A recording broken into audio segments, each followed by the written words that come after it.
Chaque religion compte un ou plusieurs symboles. Si, en règle générale, les principaux sont connus de tous, certains autres, plus discrets, paraissent moins évidents à déchiffrer. Nous aborderons à ce titre plusieurs religions afin d'en découvrir, voire redécouvrir les symboles. Commençons par la chrétienté.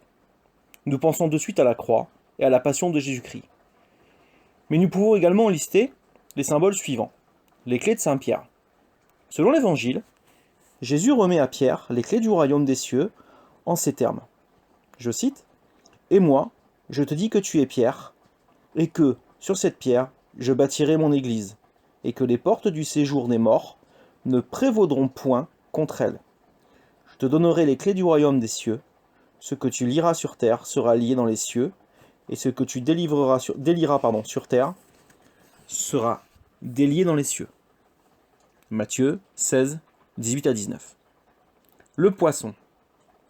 Durant les premiers siècles, surtout durant les persécutions, les chrétiens utilisaient le symbole du poisson pour se reconnaître entre eux, sans attirer l'attention. Chacune des lettres qui composent le mot poisson en grec donne, en acrostiche, Jésus-Christ de Dieu, le Fils Sauveur. Le poisson fait également allusion à l'épisode évangélique de la multiplication des pains et des poissons par le Christ. Le chrisme. Il est formé de 2 lettres grecques. Ces premières lettres, majuscules, sont celles du mot Christ. Les lettres alpha et oméga signifient que le Christ est à l'origine de toute chose, souvent inscrit dans un cercle, signe géométrique de la perfection divine. Le navire, qui voyage sur la mer, symbolise l'Église de Jésus-Christ, qui subit la fureur des vagues de l'athéisme.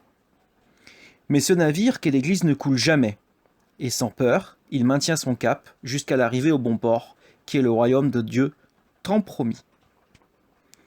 La colombe. La colombe est le symbole de l'Esprit Saint. Elle descend sur le Christ lors de son baptême.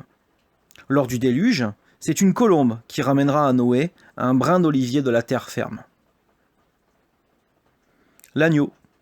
Dans l'Ancien Testament, il représente le sacrifice demandé par Dieu à Abraham, à la place de celui de son fils.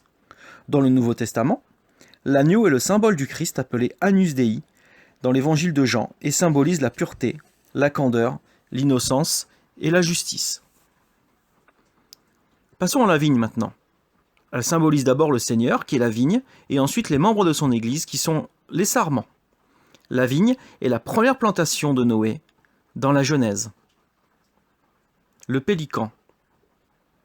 Cet oiseau qui ouvre son flanc pour nourrir ses petits de son sang est symbole de la crucifixion, mais aussi du Christ, qui, lors du dernier repas, dit aux disciples « Prenez et buvez-en tous, ceci est mon sang, versé pour vous. » Le Christ, par sa passion, offre aux hommes son sang pour le rachat des péchés.